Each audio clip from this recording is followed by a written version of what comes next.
পদত্যাগের খবর ছড়িয়ে দিয়ে সহানুভূতি লাভের চেষ্টার যে নাটক ডক্টর মোহাম্মদ ইউনূসের, তারই ধারাবাহিকতায় প্রধান প্রধান রাজনৈতিক দলগুলোর সঙ্গে বৈঠকের পর এবার তিনি দেশের ছোট ছোট অসংখ্য যে রাজনৈতিক দল আছে তাদের বেশ অনেকের সঙ্গে বৈঠক করেছেন। আর এই বৈঠকগুলোতে তিনি বাংলাদেশের রাজনীতিতে বহুল ব্যবহৃত, বারবার ব্যবহৃত হতে হতে একেবারে অকার্যকর হয়ে পড়া, ডাস্টবিনে ছুঁড়ে ফেলা দেওয়া কতগুলো কার্ডকে তুলে এনে সেই কার্ড ব্যবহার করার চেষ্টা করেছেন। আর সেই দুটি কার্ড হচ্ছে, একটি হচ্ছে আতঙ্ক সৃষ্টি করে অন্যান্য রাজনৈতিক দলগুলোকে বা রাজনীতির মাঠের সমমনা খেলোয়াড়দের ভয় দেখিয়ে নিজের দলে টেনে আনা, আরেকটি হচ্ছে, দুটি আসলে ভয় দেখিয়ে নিজের দলে টেনে আনা। তার একটি হচ্ছে আওয়ামী লীগ, গত জুলাই আগস্টের আন্দোলনে যারা ক্ষমতাচ্যুত হয়েছে এবং বলতে গেলে সারা দেশে যাদের এখন আর কোনো অস্তিত্বই নেই বলা যায়। আরেকটি হচ্ছে ভারতের ভয় দেখানো, ভারত জোজোর বহুল ব্যবহৃত কার্ড। এই দুটি কার্ড দেখে ডক্টর মোহাম্মদ ইউনূস রাজনৈতিক দলগুলোকে নিজের পক্ষে এনে নিজের পাশে দাঁড় করিয়ে একটি ঐক্যমত্যের চেষ্টা করছেন, জানানোর চেষ্টা করছেন সব রাজনৈতিক দল তাকে সমর্থন দিচ্ছে। বিশ্লেষকরা বলছেন ডক্টর মোহাম্মদ ইউনূস নিজেকে আন্তর্জাতিক মাঠের বড় মাঠের খেলোয়াড় হিসাবে দাবি করেছিলেন কিছুদিন আগেই, কিন্তু রাজনীতির বাস্তবতায় তিনি আসলে এখন গলির মাঠে খেলতে শুরু করেছেন। তিনি এখন এমনকি জেলা বিভাগীয় মাঠের খেলোয়াড় নন, তিনি গলির মাঠের খেলা খেলতে শুরু করেছেন রাজনীতির অঙ্গনে। আর সেটি করে তিনি চেষ্টা করছেন যে সব রাজনৈতিক দলগুলো তার পাশে থাকুক, তাকে সমর্থন করুক। দর্শক, আসুন আমরা একটু ঘটনা প্রবাহের দিকে নজর দিই। গতকাল তিনি যে ছোট ছোট রাজনৈতিক দলগুলোর সঙ্গে বৈঠক করছিলেন, সেখানে তিনি মাহমুদুর রহমান মান্না মিডিয়াকে জানিয়েছেন যে তিনি বলছেন যে ভারতের কারণে ভারতীয় আধিপত্যবাদের জন্য দেশ বড় সংকটের মধ্যে আছে। আবার তার প্রেস সেক্রেটারি মিস্টার শফিক তিনি জানিয়েছেন যে প্রধান উপদেষ্টা বলেছেন আওয়ামী লীগের কার্যক্রম নিষিদ্ধ করার পর দেশের ভেতর ও বাইরে যুদ্ধ পরিস্থিতি সৃষ্টি হয়েছে। দেশকে অস্থিতিশীল করার জন্য সব রকম চেষ্টা করছে, এ থেকে দেশকে রক্ষা করতে হবে। পত্রিকার খবরগুলো বলছে দুটি ক্ষেত্রেই ভারতের ভয় দেখিয়ে, আওয়ামী লীগের ভয় দেখিয়ে ডক্টর ইউনূস এই যে ছোট ছোট রাজনৈতিক দলগুলোর সঙ্গে তিনি বৈঠক করেছেন তাদের সমর্থন পাওয়ার চেষ্টা করেছেন, তাকে সমর্থন করার আহ্বান জানিয়েছেন। তিনি বলেছেন এই ভয় থেকে বাঁচার জন্য এখন একটি সবার জাতীয় ঐক্য দরকার। ইনফ্যাক্ট এই যে রাজনৈতিক দলগুলো এখন যারা বাংলাদেশে আছে তাদের মধ্যে তো একটা ঐক্য আছেই, আওয়ামী লীগ বিরোধী ঐক্য। তার মাঝখানে অবশ্য বিএনপি মুক্তিযুদ্ধ নিয়ে কিছু কিছু কথা বলতে শুরু করেছে। এর বাইরে বাকিরা মোটা দাগে ৭২-এর সংবিধান ছুঁড়ে ফেলে দেওয়া কিংবা ৭১-কে অস্বীকার করা, এই যে ডক্টর ইউনূসের পৃষ্ঠপোষকতায় যে রাজনীতি শুরু হয়েছে, কিংবা জুলাই আগস্টের আন্দোলনের নেতৃত্ব দেওয়া ডক্টর ইউনূসের নিয়োগকর্তাদের যে নতুন সংগঠন এনসিপি, সেই এনসিপি যে রাজনীতি শুরু করেছে, প্রায় অনেকেই সেই রাজনীতির পক্ষে দাঁড়াচ্ছেন। ফলে ইন আদার সেন্স একটা জাতীয় ঐক্যমত্য আছেই দেশে। কিন্তু তারপরেও ডক্টর ইউনূস এই কথাগুলো কেন বলছেন? কেন তিনি ভারতের ভয় দেখাচ্ছেন? কেন তিনি আওয়ামী লীগের ভয় দেখাচ্ছেন?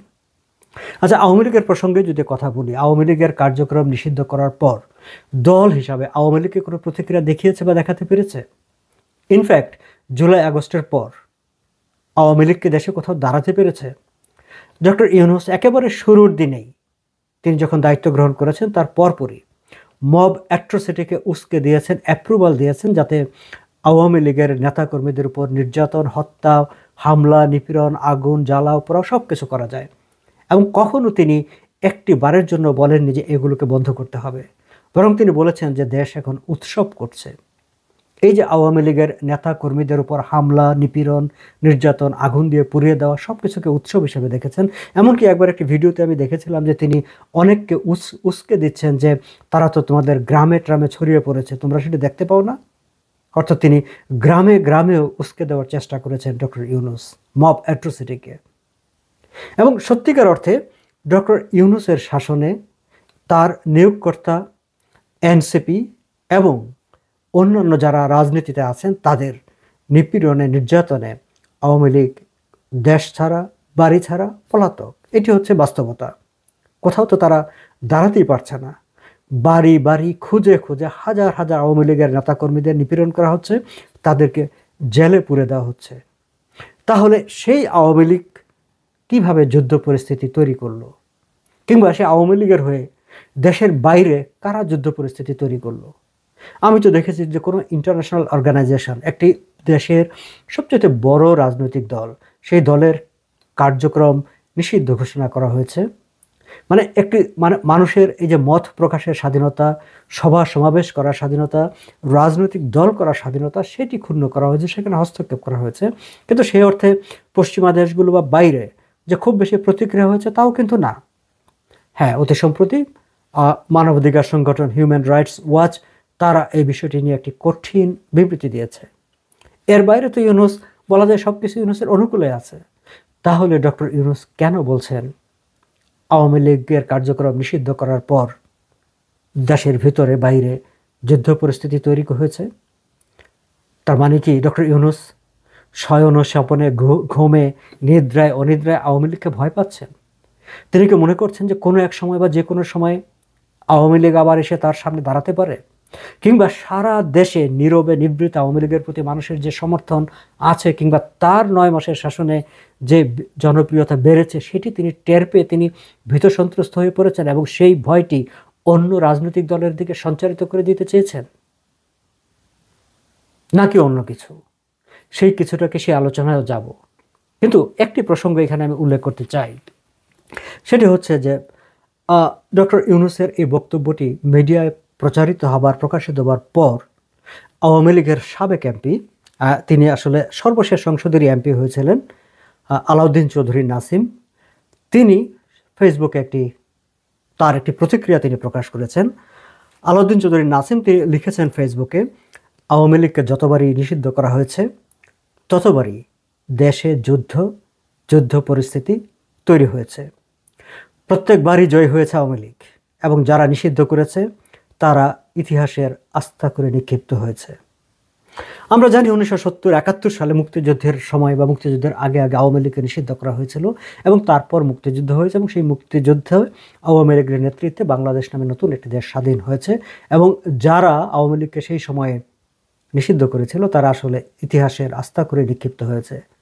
আলাউদ্দিন নাসিম হয়তো সেই কথাটি মনে করে দিতে চেয়েছেন, কিন্তু ডক্টর ইউনূস কি নিজেই ইতিহাসের সেই কথাটি স্মরণ করে ভয়ে আছেন এবং সেই ভয়টি অন্যান্য রাজনৈতিক দলগুলোর মধ্যে সঞ্চারিত করে দিতে চাইছেন? একই সঙ্গে মাহমুদুর রহমান মান্না তিনি জানিয়েছেন যে তিনি ভারতীয় আধিপত্যের কথা বলেছেন, যে ভারতীয় আধিপত্যবাদের কারণে দেশে সংকট সৃষ্টি হয়েছে। দর্শক, ভারতের সাথে আওয়ামী লীগ ক্ষমতাচ্যুত হওয়ার পর থেকে এই সরকারের সঙ্গে ভারতের সঙ্গে একটা টানাপোড়েন হয়েছে, আমরা সেটি দেখেছি।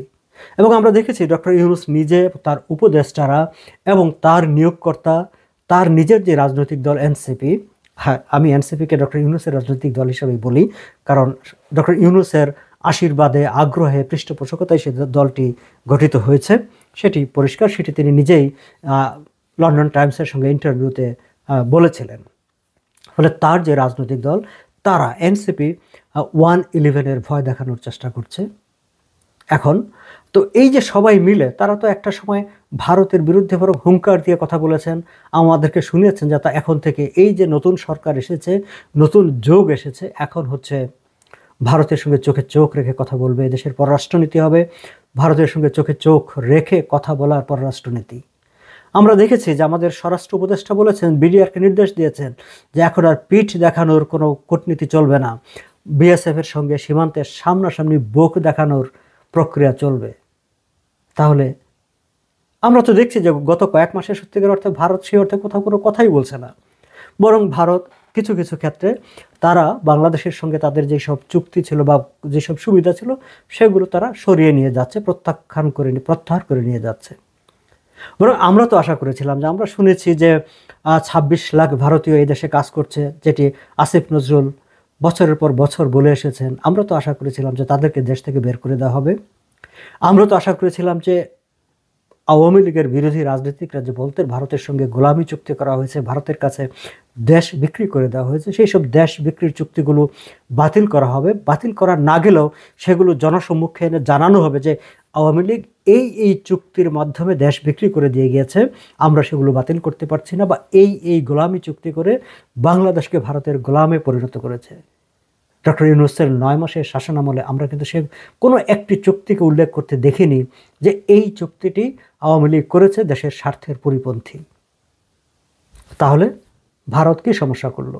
বরং আমরা দেখেছি ডক্টর মোহাম্মদ ইউনূস একেবারে মানে অপমান অগ্রাহ্য করে মোদির সঙ্গে দেখা করার জন্য, বৈঠক করার জন্য, তার সঙ্গে একটি ছবি তোলার জন্য মরিয়া হয়ে উঠেছিলেন। এবং তারপরে আমরা তো এখন দেখি যে বরং ভারত এখন অনেকাংশে চুপে আছে। আগে যেভাবে মানে উঠতে বসতে ভারত বাংলাদেশের নানা বিষয় নিয়ে প্রতিক্রিয়া দেখাতো, এখন তো সেই ধরনের কোনো প্রতিক্রিয়াও দেখি না। এমনকি এই যে যশোরের অভয়নগরে গত কয়েকদিন আগে হিন্দু অধ্যুষিত একটি গ্রামে প্রায় 18-20টির মতো বাড়ি আগুন ধরিয়ে জ্বালিয়ে দেওয়া হয়েছে বলে বিবিসি বাংলার খবর প্রকাশ করেছে। ঢাকার কোনো পত্রিকায় এই খবরটি এখন পর্যন্ত আসেনি, বিবিসি বাংলার খবরে এটি এসেছে। সেটি নিয়েও কিন্তু এখন পর্যন্ত ভারত কোনো প্রতিক্রিয়া দেখায়নি যে তোমার দেশে কেন সংখ্যালঘু নির্যাতন হচ্ছে। বরং বলা যায় যে ভারত অনেকটা চুপই আছে। তাহলে ভারত যখন অনেকটা চুপ হয়ে গেছে, ঠিক সেই সময় ডক্টর ইউনূস কেন বলছেন, তার কেন মনে হচ্ছে যে ভারতীয় আধিপত্যবাদের কারণে দেশের সংকট তৈরি হয়েছে, তিনি দেশ শাসন করতে পারছেন না?